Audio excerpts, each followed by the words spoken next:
Alright guys, welcome to video 3 of topic 1 of unit 3, movement of heat. We're going to be skipping forward a little bit. This video is going to cover the main ideas of chapters 3.1 and 3.2 of book 1. You should complete this reading before class.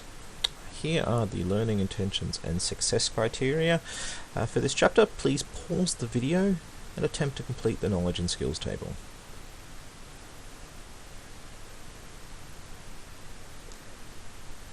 Alright, so going through here, a couple of knowledges, but there is a skills criterion as well, a skills verb as well.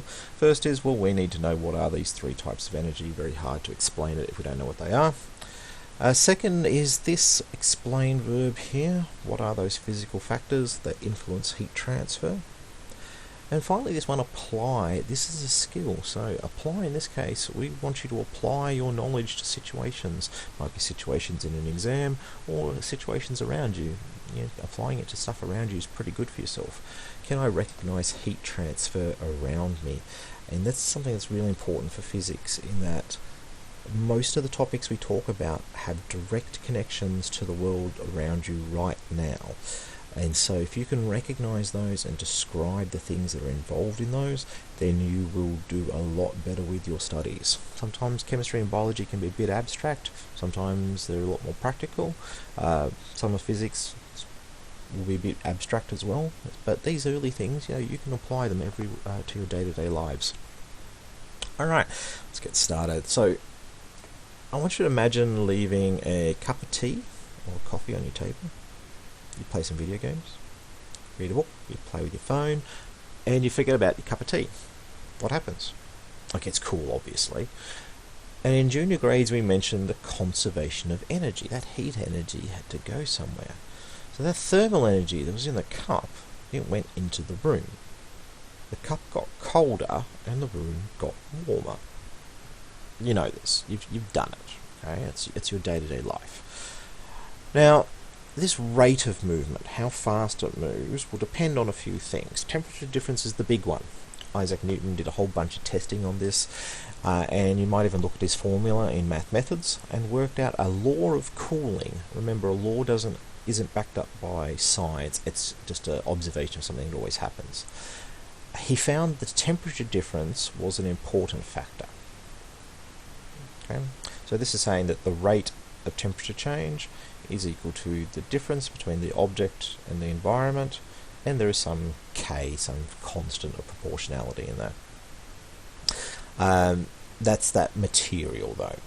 So this is really cool. This is a piece of the heat shield from the NASA shuttle.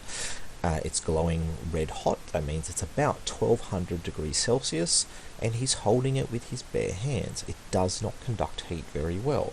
Even though the temperature difference is massive, it has a very, very low K, so the rate of heat flowing into this man's hands is very, very small. If you want to see this whole video, just Google that, YouTube search that title, and you'll find it. Okay? So there are three types of heat transfer we talked about in grade 9. These are conduction, convection, and radiation. So as we discussed in the last video, the temperature of an object is the function of the average kinetic energy of the particles. They move more. And so when any two materials are in contact, and this is important, conduction is about the movement of heat through a solid, the particles will bump with each other. Okay? Here we go. Here's our image. These ones here are bumping into these ones here will eventually bump into the air, and that's how your coffee cup cools down, through conduction. There is some heat leaving through this bit at the top, where the coffee is directly bumping onto the air, but then there's another process going on. We'll get to that in a second. Okay. This transfers kinetic energy from the hotter to the colder, and so the conduction is the movement of heat through a solid. Some materials are better conductors than others because of how loose they hold onto outer electrons. Remember we talked about atomic structure back in grade 9, and if you're doing chemistry, we'll be talking about it a bit as well. Depending on how tightly it holds onto those outer electrons, depends on how good it is as a conductor for heat and electricity. While the atom in a solid can't move, in conductors like metal, these valence electrons do move, and so heat moves them through very, very quickly. And there is that is the case for electricity, as I said before as well. Now, there is an equation for conduction. It won't appear on your data test or final exam, but it's a good student experiment topic. Intuitively, it makes reasonable sense, so let's try to figure our way through it. I want you to imagine holding an iron rod into a fire, like a poker. How long until the end that we hold is too hot for us? So how fast does the heat transfer up the pole? The rate of conduction is firstly proportional to the temperature difference. So we'll go R for rate. The rate is proportional to the temperature difference. If you take, if one end is 30 degrees and you put it into a 31 degree fire, it's not going to heat up fast. If you put it into a 60 degree fire, it's going to heat up a bit quicker. Fire end is hot, our end is cold. The bigger the difference, the faster the heat moves up the rod. The thickness also matters. It's called the cross-sectional area. And what's interesting is the bigger the area, the faster it moves. There's a couple of other factors, but it's only proportional to area. Okay, so even though there's more stuff, because it's easier for the heat to move through, it does move through faster. Okay.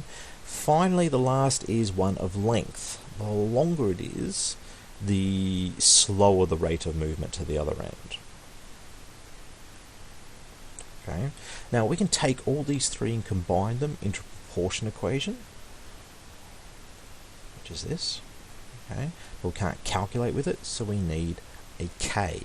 So this K in this case is relating to the physical material that you're working with. Iron conducts differently to aluminium, conducts differently to copper, and all of them would conduct differently to wood, ignoring it's combustible, or plastic, or anything like that. Okay. Note here constant is with a K, while in our last video constant was within a C. That happens a lot as well. A long-running physics joke is what value of K. Alright, now what I want you to do now is draw an image to help you summarize those physical properties that influence the rate of conduction. Okay, how fast that energy moves. Drawing ideas can help you remember small details for your study down the track. You can use the rod and the fire analogy I used to help explain it, or you could come up with your own. It's all entirely up to you. These three things, area, length and temperature, should all definitely be mentioned. And, if you can do one with K as well, that's pretty good as well. Good challenge. Pause the video, come back when you're done.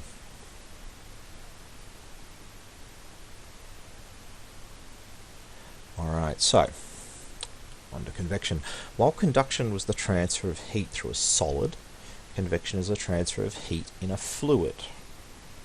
In science, both gases and liquids are called fluids because their behaviour is very similar. The only difference is their density and their connections, their bonding between atoms. But they behave pretty much the same. When an object heats up, the particles move more. Okay, so we've said that before, that temperature is proportional kinetic energy. Because fluids aren't as held as tightly together as we talked about in video 1, that means they also spread out more. Okay, like this.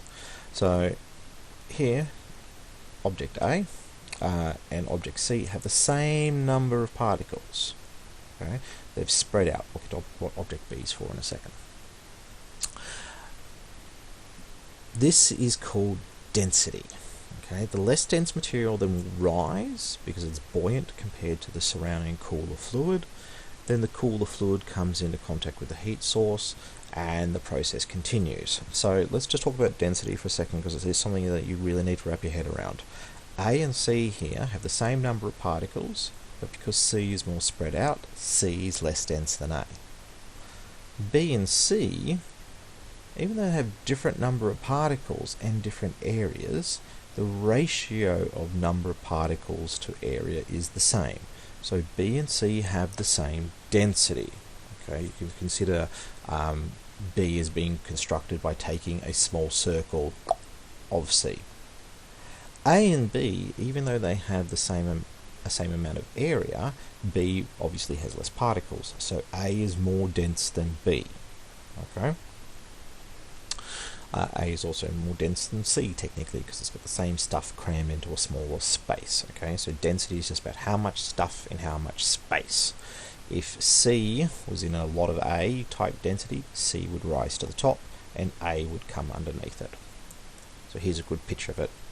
See? Convection, you'll see it at home. This part here gets hot, it rises. This bit here is not as hot, so it falls. This gets less dense and goes up. This is more dense, so it comes down underneath it, and the process repeats. Loses a bit of heat at the top, so the top is always a little bit colder than the bottom, and so that's why we get these cycles going on. The major physical influence of convection is fluid motion. While convection cycles do move on their own, as we can see there in the picture, if you can speed up the movement, it heats up the volume quicker. Now, that's why more modern ovens, and I say modern because this was something invented really in the 80s, modern ovens have a fan on it, a convection fan, okay, or that would be called convection ovens, and that increases the rate of movement of air, so increases how quickly your oven heats up, because the hot isn't just getting to the top and mostly staying there as the bottom is still cold. Okay. The final method of heat transfer is radiation. In comparison to conduction and convection that involves energy going through matter, radiation is a movement of energy through electromagnetic waves, and as such does not require any matter at all. It's basically light. Anything that absorbs any form of light will increase in temperature.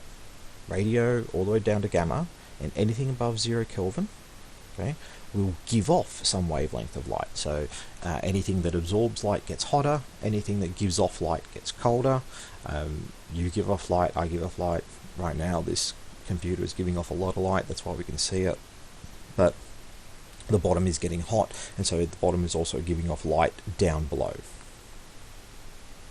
There is an equation called, sorry, I'll show you the diagram first. So here's this connection. So here, very, very cold stuff, radio waves, can't get any lower than that. Really cold, microwave, all the way up to, where's us? Us is around about here in the infrared.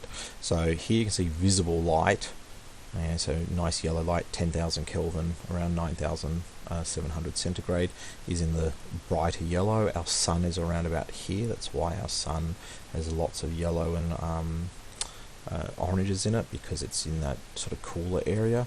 As you get hotter, you get up into the blues, which is why our